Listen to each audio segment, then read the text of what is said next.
Good day, everybody. How you doing today? My name's Lewie, and I'm coming at you in my truck as usual. Still got my new little gadget here, and I'm not sure I like the angle it shows, but it's a whole lot easier than trying to balance my phone on the dashboard or try and get it clipped to the sun visor here. But anyways, the reason I'm talking to you today is I watched a little bit of the hearings, not a lot, but I've watched some of it. And I've watched enough to get a kind of a summary of what's going on. Now, not I don't know everything that's been said. I don't know everything that's been done in these hearings, and I cannot claim that. I would be lying to you if I did. However, the parts that I've seen are more or less the highlights. And what I've discovered is Adam Schiff is definitely doing everything he can to keep the Republicans from doing their job.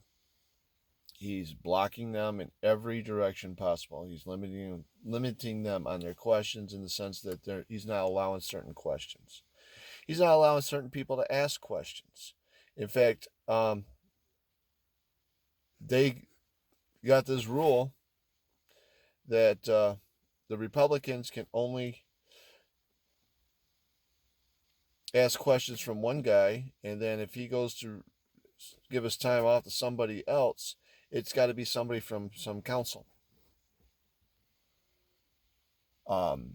Stefanik, a lady, I'm not sure who she represents. She tried to ask questions, and Adam Schiff wouldn't allow it. He kept saying she wasn't recognized. He kept talking over her and wouldn't let her ask her questions. And then you've got this Bevolich, or however you pronounce her name. She was the ambassador for the Ukraine right around the time Trump took office. And even though her feelings are hurt because she lost her position, even she said that the president has the right to put in whoever he wants. And she stated that as far as she knows, nothing was done that was illegal.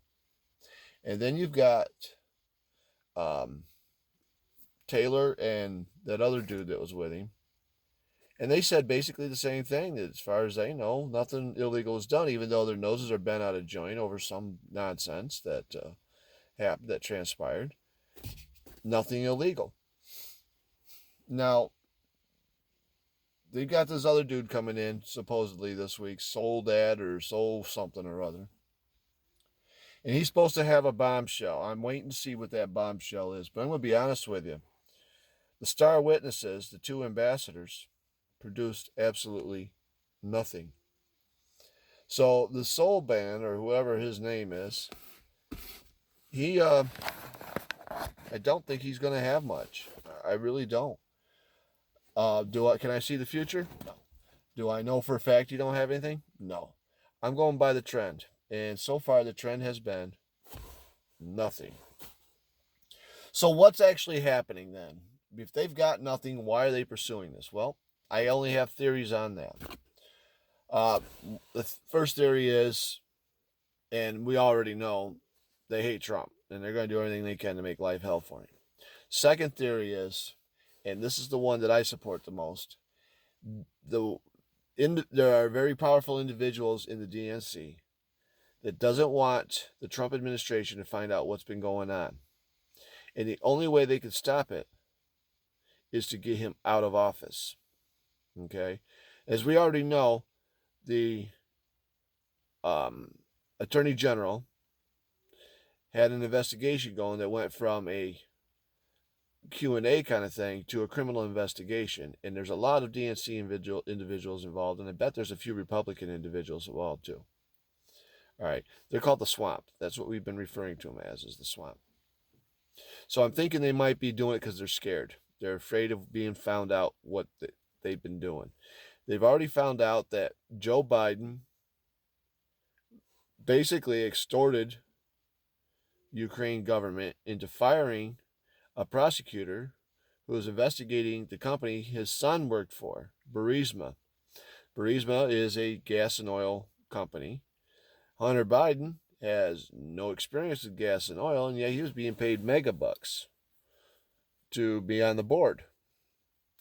And on top of that, some money come up missing through the bank that one of the individuals that headed up the board on Burisma owned, a bank that he owned. So there's a lot going on behind the scenes. It's been going on since, I guess, 2014 with Burisma in the Ukraine.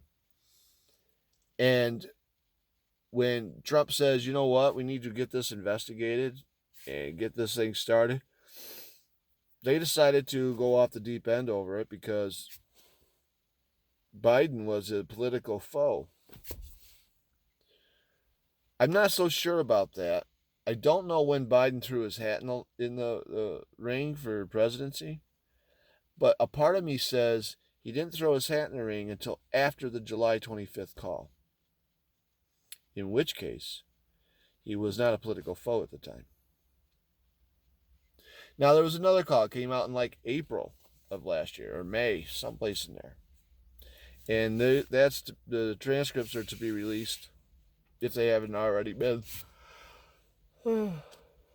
Excuse me. But I got a summary of that, and from the sounds of it, that summary has nothing. I read some of it. I don't know if it was the whole thing. I haven't checked on that part yet. I go to different sources to find some of the stuff out. So I'm going to, continue looking around to see what the transcripts say and see what comes of it. But the thing is, there's nothing in the second call, nothing in the if what I read is true, nothing in the first call. So now the Dems are calling bribery and extortion on him, and they're claiming that he did some really bad things. Which, okay, fine, show me the bad things he's done. If you can't show me the bad things he's done, and I do mean bad things, I don't mean he got a little upset and used his Twitter account.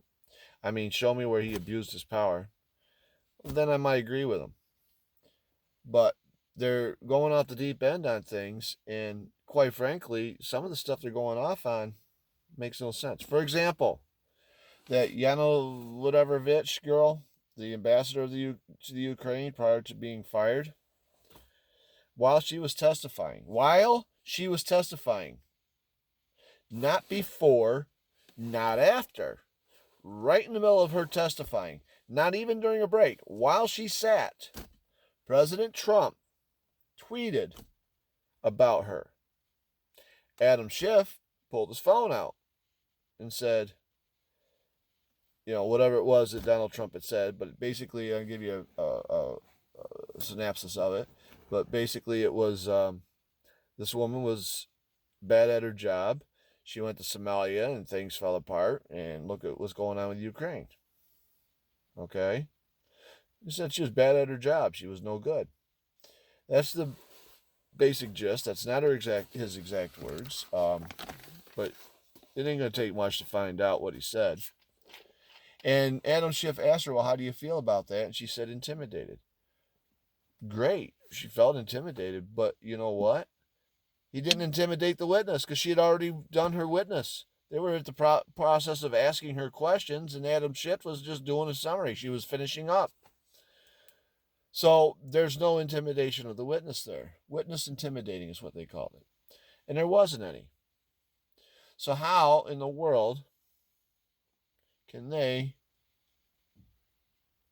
play that one? It makes no sense to me. I'm not the brightest man in the world. I've said it 1,000 times. I'm a firm believer that no matter how smart and strong I am, there's always going to be somebody smarter and stronger than me. But at the same time, I don't think anybody in their right mind that has any kind of intelligence, anything more than a rock, anybody with intelligence that's higher than a rock, an IQ higher than a rock, can tell me or can believe that was witness intimidation because she was already in there testifying. He didn't intimidate her. There's no way he could have intimidated her.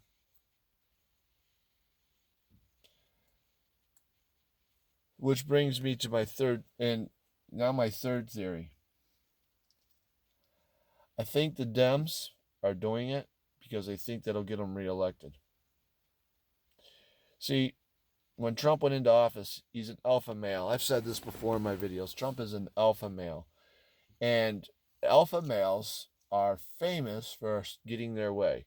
They say what they want, and then they go for it. Okay? Sometimes they don't even say what they want. They just go ahead and do it.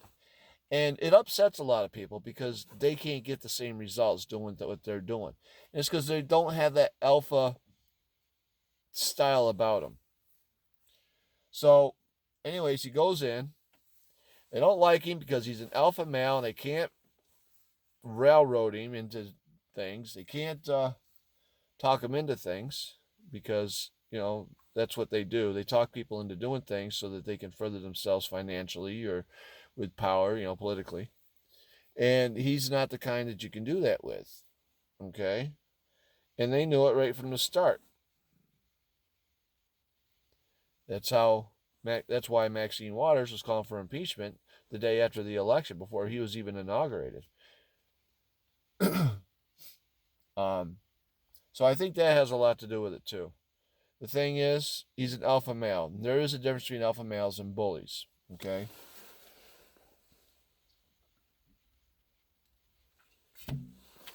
A bully will try and intimidate you to get what you want, or to get what he wants or she wants.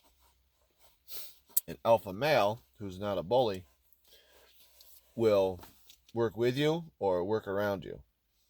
Your call. But he's going to get what he wants, with you or without you. And he's also a boss. He's a real estate tycoon, owns a lot of hotels, owns a lot of buildings. He knows how to say those two words that nobody that's working wants to hear. You're fired. He knows how to say it, and he knows when to say it. And if you're not working with him, in his eyes, you're working against him. So he's going to fire you. Simple as that. Excuse me. I'm not going to sit here and tell you he's an easy guy to work for. I don't know. I doubt he is. Alpha males are very difficult people to work for. However, if your goal is the same as his, making this country better, I'm sure, as long as you try and work with him to accomplish that, you'll keep your job. So, all right, well, I've dragged on this video on long enough. It's over 12 minutes already. So I'm going to let you all go now. You have a good day, and we will talk to you another time.